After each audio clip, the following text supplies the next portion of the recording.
La parole de Dieu nous dit, et toi quand tu pries, rentre dans ta chambre, ferme la porte et prie ton Père dans le lieu secret. Et dans le lieu secret, ton Père te le rendra. J'aimerais vous parler de la prière. Prière comme une porte qui va nous permettre de rentrer en union avec Dieu, ce qu'on appelle le cœur à cœur.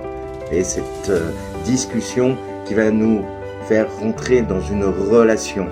On peut aussi appeler ça la prière d'oraison. Alors souvent c'est difficile, et c'est pour ça qu'il nous faut persévérer. J'aime bien ce terme persévérer, c'est-à-dire que dans notre prière, on est rempli de distractions, on a l'impression des fois de parler à un mur, et on est pris dans nos pensées, dans nos activités, dans les courses qu'on va faire, etc., etc. Pourtant, dans notre vie spirituelle, l'oraison est essentielle, ce cœur à cœur avec Dieu.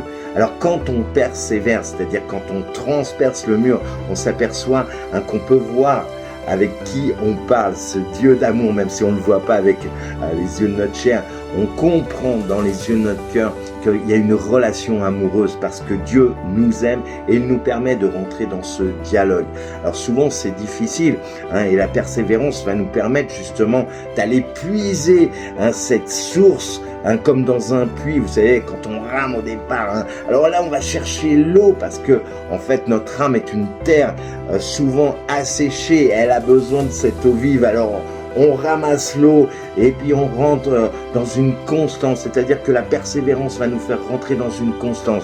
Et on verra que ce dialogue passionné d'amour avec Dieu va nous permettre d'avoir comme un moulin à eau, c'est-à-dire que l'eau, on n'aura plus besoin d'aller la puiser très loin, elle va comme descendre dans notre âme, et donc ce dialogue va être beaucoup plus facile jusqu'au moment où nous aurons une pluie abondante. Vous savez, c'est ce qu'on appelle la bénédiction. C'est-à-dire que ce cœur à cœur va nous permettre de rentrer pleinement dans le dessein de Dieu et de recevoir cette bénédiction.